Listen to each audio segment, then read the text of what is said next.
नमस्कार, मी जानवी सावंत. गुरुकिल्ली यशाची मध्ये आपलं स्वागत आहे. स्वतःला ओळखायचं असेल तर आध्यात्मिक प्रवास नक्की करावा असं म्हणतात. मात्र कधी, कुठे, कसा असे अनेक प्रश्न आपल्या समोर असतात.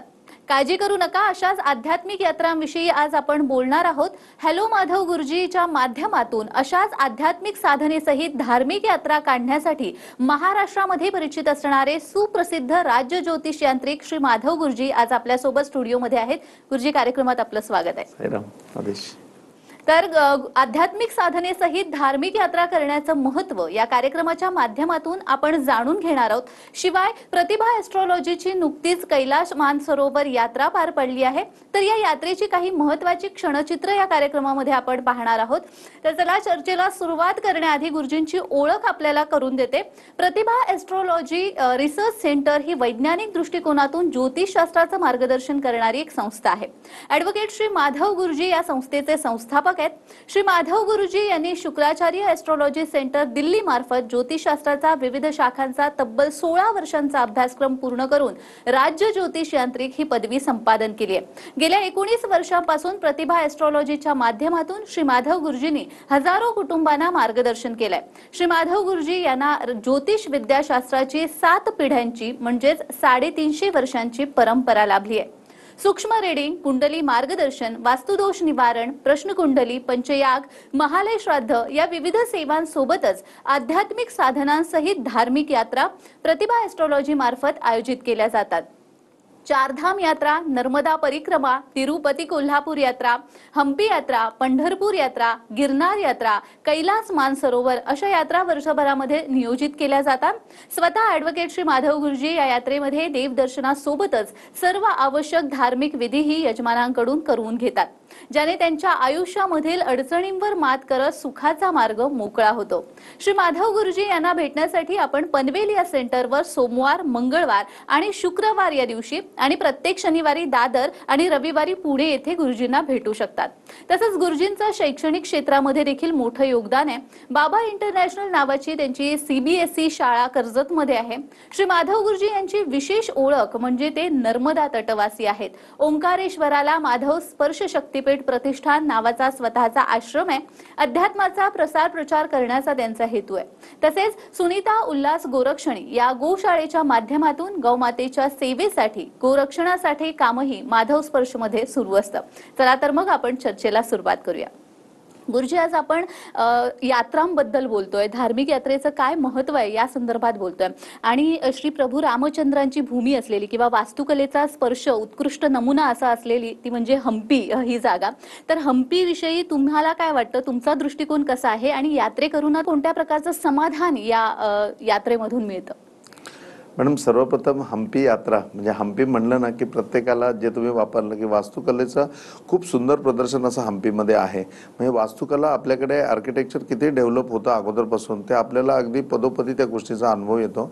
आणि या वर्षीची 24 ऑक्टोबर ते 29 ऑक्टोबर ही यात्रा आपण अरेंज केलेली आहे. प्रत्येकाचं म्हणणं प्रत्येक वेळेला असं असतं की आम्हाला तुमच्याबरोबर यायची खूप इच्छा आहे, पण तुम्ही काहीतरी सुट्टी असताना करा ना, सुट्टीमध्ये यात्रा काढा ना. तर ही यात्रा प्रॉपरली सुट्टीमध्ये काढलेली आहे. म्हणजे सर्वांची जी इच्छा होती की तुमच्याबरोबर खूप प्रवास करायची इच्छा आहे, तुमच्याबरोबर यायचं आहे हम्पीला, तर अगदी तुमच्याच बरोबर यात्रा करायची आहे. तर हे प्रत्येकाचं आवर्जून म्हणणं असायचं. आणि प्रत्येकाला मग रजेचा प्रॉब्लेम वगैरे असतो. तर याचं टाइम टेबल म्हणजे की फायनल करत असताना त्याच्यामध्ये प्रॉपर सुट्टी घेतली की मला वाटतं 23 तारखेला भाऊबीज संपते आणि 24 तारखेला लगेच आपल्याला हम्पीला निघायचं आहे. आता 24ला ज्यावेळेला आपण हम्पीला निघतो त्यावेळेला 25ला आपण प्रॉपर हॉस्पिट या स्टेशनला पोहोचतो, जे कर्नाटकामध्ये आहे. आणि हॉस्पिट स्टेशनला गेल्यानंतर त्या हॉस्पिटलला आपली पूर्णपणे राहायची व्यवस्था असते आणि हॉस्पिटलवरनं आपण पूर्णपणे यात्रा करतो. जसं तुम्हाला माहिती की प्रतिभा ॲस्ट्रॉलॉजी रिसर्च सेंटरतर्फे ज्यावेळेला आपण यात्रा अरेंज करतो त्याच्या वेळेला आत्ताच्या काळानुसार म्हणजे की संपूर्ण जे काही आहे ते अध्यात्म तुमच्याकडनं करून घेणारच आहे, परंतु तुमच्या ज्या सुखसुविधा आहेत म्हणजे त्यासुद्धा तुम्हाला मिळाल्या पाहिजे, त्याच्याकडे विशेष करून लक्ष दिलं जातं.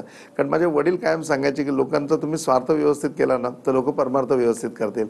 आणि अगदी त्याच धागा धरून तुमचा स्वार्थ म्हणजे प्रत्येकाची राहायची व्यवस्था व्यवस्थित असते, खाण्यापिण्याची सोय व्यवस्थित असते, की जेणेकरून ती यात्रा करण्याकरता जो एक आनंद पाहिजे किंवा तुम्हाला एक स्वतःकडनं जी एक एनर्जी पाहिजे ती एनर्जी पूर्णपणे त्याच्यामध्ये मिळते. आणि याचा अनुभव तुम्ही टूरमध्ये घेतलेलाच असतो. हम्पी टूरचं विशेष सांगायचं झालं तर ज्यावेळेला आपण हम्पी टूरला जातो त्याच्यामध्ये पहिल्याच दिवशी आपण पोहोचल्याच्या नंतर संध्याकाळी प्रॉपरली आपल्याला तिथे फाउंटन शो बघायचा असतो. तुम्हाला सगळ्यांना माहिती आहे की तुंगभद्रा नावाची नदी आहे की ज्या नदीचं हे सौभाग्य आहे की ती नदी रामाने क्रॉस केलेली आहे. म्हणजे राम ती नदी पार करून पलीकडे किष्किंधा नगरीमध्ये गेले. तर त्याप्रमाणे हम्पी टूरमध्ये ना हम्पी हे 2 ठिकाणी डिवाइड आहे. पहिलं म्हणजे की न्यू हम्पी आहे आणि दुसरं म्हणजे ओल्ड हम्पी आहे. तर तुंगभद्रा नदीवरती जो डॅम आहे त्या डॅमवरती पूर्णपणे फाउंटन शो चालतो. तर पहिल्या दिवशी आपण त्या फाउंटन शोचा पूर्णपणे म्हणजे की आनंद घेतो आणि ते गेल्यानंतर जणू रामाच्या नगरीमध्ये आल्यानंतर रामाने हे केलेलं आपलं स्वागतच आहे याची आपल्याला पूर्णपणे कल्पना येते. आणि मग त्याच्यानंतर मन एकदम निवांत होऊन जातं. त्याच्यानंतर मग थकलेला प्रवास असतो त्यामुळे आपण त्या दिवशी व्यवस्थित आराम करतो, जेवण घेतो आणि रात्री आराम करतो आणि दुसऱ्या दिवशी आपण प्रॉपरली हम्पीमध्ये जातो. आता हम्पी सिटीमध्ये ज्यावेळेला आपण दर्शनाला जातो त्यावेळेला तिकडची जुनी नगरी आहे विजयानगरी. म्हणजे विजयानगरीमध्ये आपण जातो आणि विजयानगरीचे कृष्णदेवराय म्हणून राजे आहेत. हे कृष्णदेवराय राजे हे नाव लक्षात राहण्याकरता अगदी सोपं सांगायचं झालं तर तेनाली रामा यांच्याकडे मंत्री होता. म्हणजे तेनाली रामा त्यांच्या मंत्रिमंडळामध्ये होता. तर तेनाली रामा जिथे मंत्री होतात ते कृष्णदेवराय राजे आणि मग त्यांचा पूर्णपणे राज्यकारभार ती विजयानगरी आपण बघतो.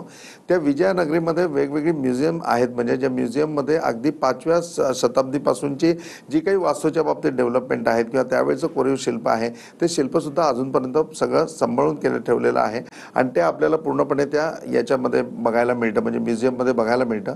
त्याचबरोबर प्रामुख्याने तिथे विजयानगरीमध्ये जे मंदिर आहे ते विठ्ठल रुक्मिणीचं मंदिर आहे. म्हणजे एकदा ज्यावेळेला आपल्याकडे मोहम्मद गझनी 12व्या शतकामध्ये चालून आला त्याच्या वेळेला 14व्या शतकामध्ये असं झालं की तो पंढरपुरामध्ये येतोय की काय आता पांडुरंगावरती अटॅक होईल आणि मग त्या मूर्तीचं काही नुकसान व्हायला नको म्हणून त्यावेळेला वारकरी संप्रदायांनी पूर्णपणे विनंती केली कृष्णदेवराय राजांना की तुमच्या इथे सिक्युअर्ड मूर्ती राहतील तर तुम्ही हे पांडुरंग आणि रुक्मिणी तिकडे घेऊन जा म्हणून. आणि मग कृष्णदेवराय पंढरपूरचा जो आपला पांडुरंग आहे जी रुक्मिणी आहे त्या दोघांना सन्मानपूर्वक त्या मूर्ती घेऊन गेले आणि मग त्या मूर्ती तिकडे गेल्याच्या नंतर पांडुरंगाची मूर्ती तिथे गेल्यानंतर कृष्णदेवरायांना सुद्धा त्या मूर्तीचं आकर्षण इतकं भावलं की त्याच्याकरता तब्बल 200 कोटी रुपये त्या काळी खर्च केलाय म्हणजे 13व्या शतकामध्ये आणि सुंदर असं मंदिर बांधलेलं आहे. म्हणजे तिथे पांडुरंग राहिले आणि मग नंतर ज्यावेळेला भानुदास महाराज म्हणजे की एकनाथ महाराजांचे पणजोबा हे त्या ठिकाणी गेले आणि त्याच्यानंतर मग पांडुरंग परत पंढरपुरामध्ये आले आणि पंढरपुरामध्ये पांडुरंग आल्यानंतर आज 200 कोटीचं बांधलेलं मंदिर. पण कृष्णदेवराय राजांना त्या मंदिरामध्ये दुसरा कुठलाही देव त्यांना आवडला नाही. चिक्कार मूर्ती बनवून दिल्या, वेगवेगळ्या कारागिरांनी बनवून दिल्या, पण आज सुद्धा तिथला गाभारा खाली आहे.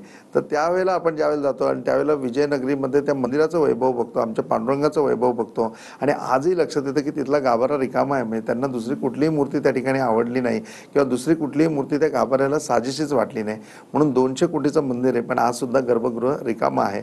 आणि त्यावेळेला आपण जाऊन तिथे घेतो आणि त्यावेळेला आपण ज्यावेळेला आपल्या पूर्णपणे म्हणजे जय जय राम कृष्ण हरीचा जयघोष करतो किंवा पुंडलिक वरदे हरी विठ्ठल आपण ज्यावेळेला ओरडतो त्यावेळेला आपल्याला लक्षात येतं की पांडुरंगाचा महिमा किती आहे. कानडा ग विठ्ठलू कर्नाटक, तो कानडा आहे आणि तो खरोखरी कर्नाटकावर आलाय. तर कर्नाटकाचं त्याचं घर बघण्याचं सौभाग्य आपल्याला प्राप्त होतं आणि तो आनंद अपरंपार आहे. तिथे एवढं वास्तुशिल्प आहे की जो आत्ताची जी करंटमधली 50 रुपयाची नोट आहे त्याच्या पाठीमागे जो रथ छापलेला आहे तो रथ हम्पीचा आहे. तो या विजयनगरीमध्ये ज्यावेळेला आपण विठ्ठल रुक्मिणीचं मंदिर बघू त्याच्या वेळेला आवर्जून त्या रथाच्या इथे उभं राहून आपण फोटो काढू की हातामध्ये ती 50ची नोट असते आणि 50ची नोट अशी घेऊन त्याच्याबरोबर फोटो काढला जातो की आज मी त्या जागेवरती पोहोचलोय जी 50 रुपयाच्या नोटीवरती स्टॅम्प आहे. म्हणजे तर 50 रुपयाच्या नोटीवरती ते शिल्प सिलेक्ट केलं गेले. म्हणजे विचार करा की ते शिल्प किती प्राचीन किंवा किती सुंदर असेल आणि मग त्या जागेला भेट देण्याचा जो आनंद आहे तो आनंद तुमच्या चेहऱ्यावरती त्यावेळेला दिसतो. आणि या यात्रेमध्ये असं आहे की याच्यामध्ये म्हणजे की प्रत्येक वेळेला लोकांचं असं असतं की अरे अध्यात्म म्हणजे मग काही बोरिंग असेल, प्रत्येक वेळेला नामस्मरणच असेल, प्रत्येक वेळेला कीर्तनच असेल असं नाही. म्हणजे या टूरमध्ये किंवा आपल्या सगळ्याच टूरमध्ये आपण सगळं सामंजस्य म्हणजे की सगळ्याचं पूर्णपणे दोन्हीवर संतुलन आपण ठेवतो आणि दोन्हीवरती संतुलन ठेवून की तुम्हाला जी काही मजा मस्ती आहे ती सुद्धा तुम्हाला करता यायला पाहिजे पण त्याच्याबरोबर तुम्हाला आध्यात्मिक पण पूर्णपणे वातावरणाचा अनुभव घेता यायला पाहिजे. तर त्याप्रमाणे हम्पी टूरमध्ये ज्यावेळेला आपण विजयनगरी आणि हे सगळं बघतो त्यावेळेला पूर्णपणे भावुक होतो आणि हे सगळं बघून झाल्यानंतर त्या पांडुरंगाच्या आठवणीमध्ये आणि त्या सगळ्यामध्ये त्या जयघोषामध्ये आपण एक एक स्टेशन पूर्ण करतो आणि त्या दिवशीचा प्रवास आपला संपतो. दुसऱ्या दिवशीचा व्हिजिट आहे त्याच्यामध्ये आपण सुद्धा तुंगभद्रा नदी क्रॉस करून जातो आणि तुंगभद्रा नदी क्रॉस करून जातो त्यावेळेला आपण किष्किंधा नगरीमध्ये प्रवेश करतो. किष्किंधा नगरी ही म्हणजे की ज्यावेळेला रामाच्या वेळेला होती ती किष्किंधा नगरी नगरी की जिथून राम सीतेचा शोध घेण्याकरता निघाले, म्हणजे कर्नाटकामध्ये. आणि मग ज्यावेळेला तुंगभद्रा नदी क्रॉस केली, त्यावेळेला तुंगभद्रा नदी क्रॉस करून झाल्यानंतर अंजनेय पर्वत लागतो, ज्या ठिकाणी हनुमंताचा जन्म झाला. म्हणजे अंजनी माता ज्या ठिकाणी उपासनेला बसलेली, जिथे तिला ते पक्ष्यांनी फळ आणून दिलं, तिने ते प्राशन केलं आणि मग ती पूर्णपणे गर्भवती राहिली. आणि मग गर्भवती राहिल्यानंतर मग एवढं डोंगर आणि ह्या सगळ्यातून पार होण्यापेक्षा इथेच डिलिव्हरीला थांबावं, त्या हिशोबाने अंजनेय पर्वतावरती थांबली आणि त्याची काळजी घेतली गेली. आणि तिथे भगवान म्हणजे की हनुमंतरायांचा जन्म झाला. तर अंजनेय पर्वतवरती गेल्यानंतर आपल्याला कळतं की खरंच एक हनुमान जन्माला येण्याकरता नैसर्गिक किंवा प्राकृतिक स्थिती कशी असायला पाहिजे. आणि मग त्या गोष्टीचा पूर्णपणे अनुभव होतो. आणि तिथे सर्वात सुंदर असा म्हणजे की सत्संग आहे. जो सत्संग आहे त्या सत्संगामध्ये म्हणजे की आपण नेहमी म्हणत असतो की कर्म सत्य आहे, परंतु कर्म सत्य असलं तरी कर्माच्या पाठीमागचे विचार सत्य आहेत, हे हनुमंतरायांनी त्या जागेवरती आपल्याला सांगितलं. तिथे आज सुद्धा पाण्यावरती पाण्यावर तरंगणारा दगड आहे की जे दगड टाकून पूर्णपणे लंकेला जाण्याकरता जो सेतू बनवला गेला, तर त्या सेतूचा दगड आज सुद्धा त्या ठिकाणी आहे, जो आज सुद्धा पाण्यावरती तरंगतो. आणि तो आपल्याला याची देही याची डोळा बघता येतो म्हणजे. आणि मग अंजनेय पर्वतावरती गेल्यानंतर खरोखर हनुमानाच्या अगदी म्हणजे जन्मोत्सवामध्ये सामील झाल्याचं पुण्य आपल्याला मिळतं. तिकडची हवा, तिकडची प्रकृती खूप खूप सुंदर, अगदी सगळं विलोभनीय असं आहे. 350 पायऱ्या चढायच्या असल्या तरी पायऱ्या इतक्या सोप्या आहेत की खरंच श्रीराम जयराम जय जयराम म्हणत त्या पायऱ्या कुठे संपून जातात ते कळत नाही. पायऱ्यांच्या सुरुवातीला सांगितलं जातं की रामाचं नाव घ्या, एक पण पायरी तुम्हाला जड वाटणार नाही. आणि मग राम राम म्हणत काही लोक चाललेले असतात, काही लोक श्रीराम जयराम जय जयराम करत भजन चाललेलं असतात. खरोखर असं वाटतं की तो हनुमान आम्हाला अलगद असं लिफ्ट सारखा वरती घेऊन चाललाय. आणि 350 पायऱ्या चढून आलोय असं मुळे कुणाला वाटतच नाही. आणि पायऱ्या सुद्धा अशा पूर्णपणे म्हणजे की ॲडव्हेंचर सारख्या आहेत. म्हणजे मध्येच असं गुफेसारखं आहे, मध्येच एखादं झाड आहे की ज्या झाडाच्या मधनं तुम्ही असे चाललेला आहात. आणि सुंदर असं नैसर्गिक त्या ठिकाणचं वातावरण आहे. आणि मग असा हनुमान जन्मोत्सव करून आपण ज्यावेळेला खाली येतो, हनुमानाचं ती बर्थप्लेस बघून आपण खाली येतो, त्याच्यानंतर त्या जागेवरती आपण पोहोचतो ज्या जागेवरती तुंगभद्रा नदी क्रॉस करून झाल्यानंतर पहिल्यांदा हनुमंतराय आणि रामाची त्या ठिकाणी भेट झाली. ती जागा इतकी सुंदर आहे आणि तिकडचा सत्संग, तो प्रसंग पूर्णपणे सांगितला जातो. त्या जागेवर उभं राहून तो प्रसंग ऐकण्यामध्ये जी एक मजा आहे ना, खरोखर डोळ्यासमोर दृश्य उभं राहतं की खरंच असे प्रभू रामचंद्र आले असतील आणि या ठिकाणी हनुमानाला आलिंगन त्यांनी दिलं असेल. आजही त्या ठिकाणी यंत्र स्वरूपामध्ये हनुमानाची पूजा केली जाते आणि त्या यंत्रावरती पूर्णपणे अभिषेक जो होतो तो आज सुद्धा मदानी होतो. आणि पूर्ण मदानी त्या यंत्रावरती अभिषेक होऊन इतकं सुंदर आणि असं आध्यात्मिक वातावरण किंवा एक आपण म्हणतो तसं आध्यात्मिक ऊर्जा त्या ठिकाणी आपल्याला फील होते. त्याच्यानंतर मग म्हणजे की आपण पुढच्या टप्प्याला ज्यावेळेला जातो त्यावेळेला पुढच्या टप्प्याला जात असताना तिथे बाली गुफा लागते, ज्या ठिकाणी सुग्रीव आणि बालीचं युद्ध झालं आणि रामाने त्या ठिकाणी बालीचा वध केला, बालीवरती बाण चालवला आणि बालीचा वध झाला. आपण त्या जागेवरती पोहोचतो, ती बालीची गुफा आपल्याला बघायला मिळते. आणि खरोखर हे रामायणातले प्रसंग आज हजारो वर्ष होऊन गेलेत, पण ज्यावेळेला आपण किष्किंधा नगरीमध्ये जातो तर आज सुद्धा ते रूप तसंच आहे. म्हणजे की खरोखर ही प्राकृतिक एक देण आहे की आपल्याकरता ते सगळ्या गोष्टी राखीव आहेत, त्या सगळ्या गोष्टी ठेवलेल्या आहेत की आपण त्या सगळ्या गोष्टींचा अनुभव घेऊ शकतो, तिथली ऊर्जा आपण फील करू शकतो. आणि इतका मनमुराद आनंद त्याच्यामध्ये होतो की तो आनंदामध्ये आपण एक एक टप्पा पुढे जात जातो. आणि बालीचं युद्ध होऊन ज्या ठिकाणी बालीने रामाचा संवाद झाला, जिथे बालीने शेवटचा श्वास घेतला, ती जागा आपण अनुभवतो. आणि मग त्याच्यानंतर आपण जातो पंपा सरोवरला, ज्या ठिकाणी पूर्णपणे म्हणजे की शबरी मातेची गुफा आहे. आणि त्या ठिकाणी गेल्यानंतर शबरी मातेच्या याच्यामध्ये की जिथे रामाची आणि शबरीची भेट झाली, कुठल्या जागेवरती राम बसले, कुठे शबरी बसलेली होती, कशी तिने बोरं दिली असतील, तो अख्खाच्या अख्खा प्रसंग आपल्या डोळ्यापुढे उभा राहतो. आज सुद्धा तिथे कोण आहे, आज एवढ्या वर्षानंतर जी डेव्हलपमेंट झाली त्या डेव्हलपमेंटनंतर आता पंपा सरोवर खूप चांगलं बांधलं गेलेलं आहे. त्या ठिकाणी शबरीचा आश्रम चांगला बांधला गेला आहे. पण तो त्या दगडांमध्ये गेल्यावर सुद्धा तो फील येतो की खरोखर या जागेवरती इथे प्रभू रामचंद्र बसले असतील, या ठिकाणी शबरीचा संवाद झाला असेल. आणि संपूर्ण रामाचं दर्शन झाल्यानंतर त्याला बोरं खायला दिल्याच्या नंतर शबरीने स्वतःला संपून घेतलं. म्हणजे ज्यावेळेला राम म्हणले की आता खूप क्षण झाले, शबरी मी आता निघू का म्हणून, त्याच्या वेळेला तिने म्हणलं की काही क्षण थांबा. आणि निरखून रामाकडे पूर्णपणे बघितलं आणि आपल्या शरीरामधला 4% अग्नी तो प्रज्वलित केला आणि त्याच्यामध्ये स्वतःला पूर्णपणे भस्मसात केलं. तर ती सुद्धा जागा आहे की इथे शबरी उभी होती आणि इथे शबरीने शेवटचा श्वास घेतला आणि ती रामामध्ये कायमस्वरूपी विलीन झाली. आणि मग तिची रक्षा रामाने आपल्या स्वतःच्या मस्तकावर धारण घेतली. त्या जागेवरती आपण ज्यावेळेला पोचतो, त्या जागेवरती जाऊन त्या सगळ्या गोष्टी ज्यावेळेला जाणवतात त्यावेळेला खरोखरी तुम्ही शबरी बघितलेली नाही, पण शबरी माता म्हणून काय असेल ते चित्र तुमच्या पुढे उभं राहतं. राम आपण प्रत्यक्षात बघितलं नाही, परंतु खरंच राम म्हणजे काय ऊर्जा असेल ती ऊर्जा आपण त्या ठिकाणी फील करू शकतो. आणि अशी यात्रा पूर्ण करून आपण ही किष्किंधा नगरी कंप्लीट करून पुन्हा हॉस्पिटलला येतो. तिसऱ्या दिवशी पटक्कलला आपण जातो, ज्या ठिकाणी बनशंकरी म्हणून शक्तिपीठ आहे. त्या बनशंकरी शक्तिपीठमध्ये देवीचं आवर्जून आपण दर्शन घेतो, देवीचे शुभाशीर्वाद आपल्याला प्राप्त होतात. आणि मग बनशंकरी करून आपण पुढे बदामीला जातो. ज्या बदामीच्या पूर्णपणे लेण्या इतक्या प्राचीन आणि इतक्या सुंदर आहेत आणि वास्तुकला म्हणण्यापेक्षा त्या ठिकाणी जी काही शिल्प कोरलेली आहेत त्या शिल्पामधले अर्थ तुम्ही समजावून घेतलेत म्हणजे प्रॉपरली. त्याच्याकरता आपण तिथे गाईड करतो का तर एवढ्या लांब तुम्ही आले तर तुम्हाला त्या सगळ्या गोष्टी लक्षात याव्या, तुम्हाला त्या समजाव्या, तुम्हाला त्या पूर्णपणे लक्षात राहाव्या. आणि मग त्याचं पूर्णपणे त्याच्यावरती असलेलं प्रत्येक शिल्पने शिल्प त्याच्यामधनं काय दाखवलंय, त्याच्यामधनं काय अध्यात्म आहे, काय त्याच्यामधली पूर्णपणे प्रतिकृती आहे ती आपण समजावून घेतो. मग पटक्कलला आपण जातो, मग वयलेला आपण जातो. आणि या प्रत्येक ठिकाणी अगदी 5व्या सदीपासूनचं असलेलं आपलं वास्तुशिल्प, आपल्याकडे असलेले संस्कार, आपली संस्कृती, आपलं अध्यात्म असं वेगवेगळ्या टप्प्यांनी घेत आपण अक्षरशः या 3 दिवसामध्ये रामायण सुद्धा पूर्ण करतो. एक रामाचं चरित्र आपल्याला समजतं आणि त्या चरित्रामधल्या अगदी त्या सगळ्या गोष्टी आपल्याला कळतात की ज्या आपण एवढे दिवस सोडून दिल्यात की एवढे दिवस आपल्याला माहिती नाही आहेत.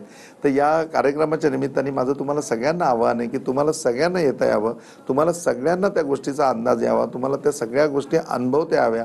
याच्याकरता प्रॉपरली आपण सुट्टीमध्ये ही टूर ठेवलेली आहे. तर 24 ऑक्टोबरला टूर सुरू होणार आहे. म्हणजे आपण सगळ्यांनी आपलं नाव आजच आपल्यालाही माहिती मिळाल्यानंतर लगेच रजिस्टर करा, कारण वेळ कालावधी थोडा आहे, आपल्याला रेल्वेचा प्रवास आहे, त्यामुळे तुमचं सगळ्यांचं तिकीट अगोदर रिझर्व्ह होणं खूप गरजेचं आहे. आपल्याला या विषयासंदर्भात अर्थात या धार्मिक यात्रांसंदर्भात अजून माहिती जाणून घ्यायची आहे, मात्र वेळ झालेली एका छोट्या विश्रांतीची. कुठेही जाऊ नका, पाहत रहा गुरुकिल्ली यशाची.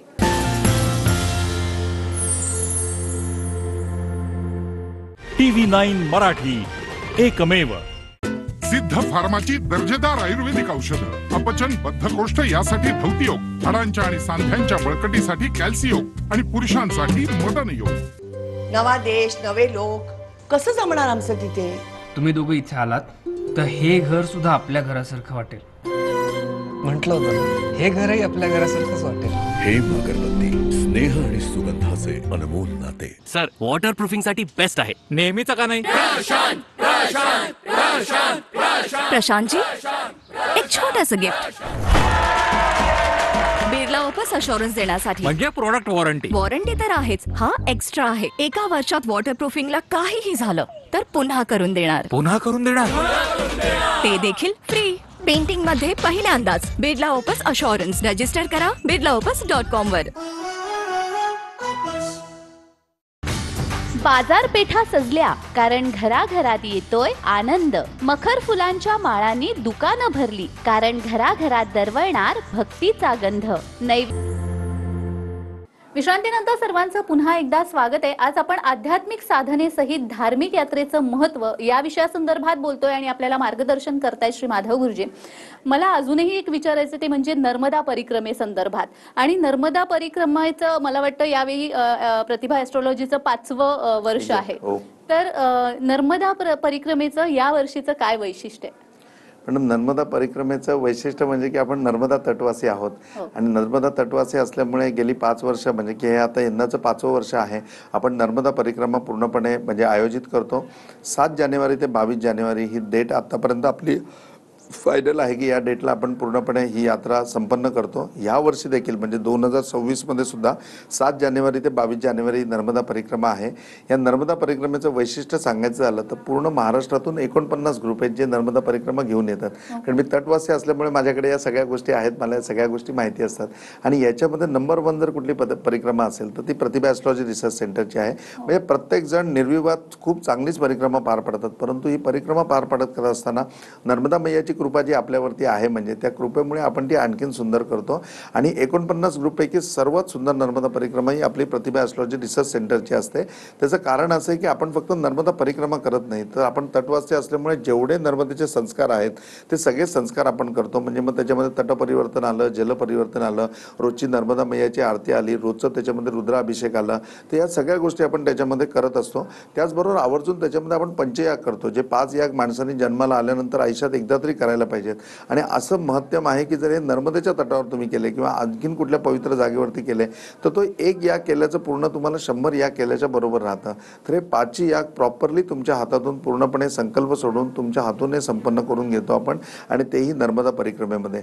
म्हणजे याच्यामध्ये महेश्वरमध्ये सुद्धा तुमच्या हातून याग होतो. आणि याच्यामध्ये प्रॉपरली ज्या ठिकाणी म्हणजे की मार्कंड ऋषींची तपोभूमी आहे, ज्यांनी दुर्गा सप्तशती लिहिली, त्या मार्कंड ऋषींच्या आश्रमामध्ये त्यांच्या यज्ञशाळेमध्ये बसून आपण नवचंडी याग संपन्न करतो. तर या गोष्टी ज्या आहेत या आपल्याच परिक्रमेमध्ये होतात. म्हणजे तर पंचयाग त्याच्यामध्ये आहे.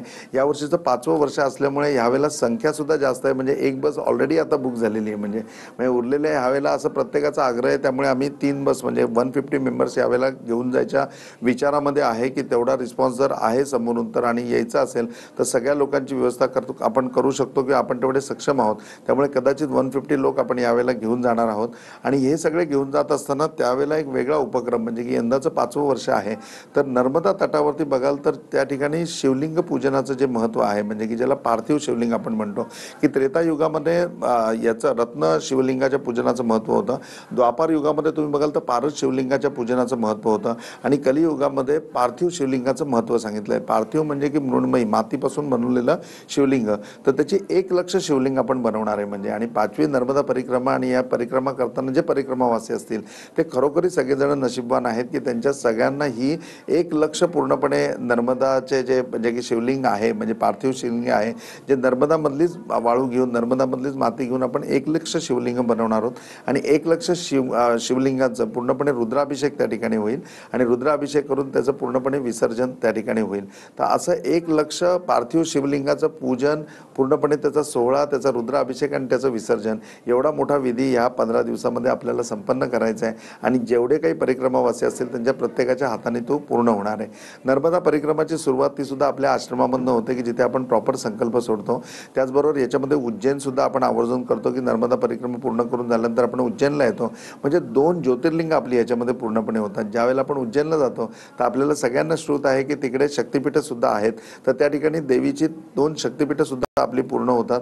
तर 2 शक्तिपीठ याच्यामध्ये पूर्ण होतात. 2 ज्योतिर्लिंग याच्यामध्ये पूर्ण होतात. त्याचबरोबर महेश्वरला आपण असतो तर महेश्वरमध्ये प्रॉपर आपण हॉल्ट घेतो. त्यावेळेला पूर्णपणे MP मधलं जे भोजन आहे म्हणजे मध्य प्रदेशामधलं भोजन आहे की त्याच्यामधलं त्या भोजनाचा सुद्धा आस्वाद तुम्हाला पूर्णपणे घेता येतो. तर तेही आपण अरेंज केलेलं असतं. अहिल्याबाई होळकरांची जी एक सुवर्णमय अशी पूर्णपणे म्हणजे की कारकीर्द राहिलेली आहे त्या कारकिर्दीचा आपण पूर्णपणे अंदाज घेतो. त्या सगळ्या गोष्टींकडे आपण बघतो. अहिल्याबाई होळकरांचा इतिहास आपण पूर्णपणे त्या ठिकाणी जाणून घेतो. आणि अशा अनेक प्रकारे करत असताना नर्मदा परिक्रमा तर आपली होत असते. पंचयाग पण आपले होत असतात. 1 लक्ष शिवकांचं म्हणजे शिवलिंगाचं पूजन पण आपल्या हातून पूर्ण होईल. आणि त्याचबरोबर नर्मदा पुराण पूर्णपणे आपल्याला सांगितलं जातं. नर्मदा पुराणाचे सगळे सत्संग प्रत्येक ठिकाणी घेतले जातात. नर्मदा परिक्रमेमध्ये सत्संगामध्ये नर्मदा पुराणात सांगितलं जातं.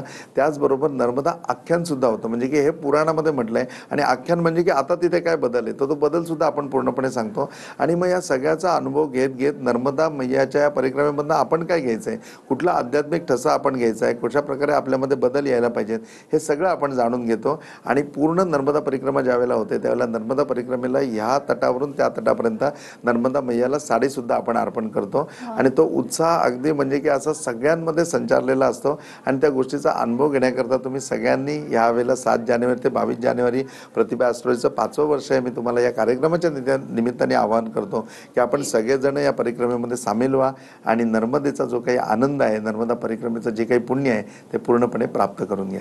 अगदीच. आणि मीही प्रेक्षकांना आवाहन करेन की जर तुम्हाला या आध्यात्मिक यात्रेमध्ये सहभागी व्हायचं असेल तर नक्कीच आजच संपर्क करा. तुम्ही ते आलात आणि या यात्रांविषयी खूप छान असं मार्गदर्शन केलं त्यासाठी खूप खूप धन्यवाद. साईराम. आप सबकी भली करे. गुरु गोरक्षनाथ आप सबकी भली करे. आप सबका जीवन मंगलमय हो. ओम साईराम. तर गुरुकिल्ली यशाची मध्ये आज आपण इथेच थांबतोय. पुन्हा भेटूया एका नवीन विषयासह. तुम्ही कुठेही जाऊ नका. पाहत रहा TV9 मराठी.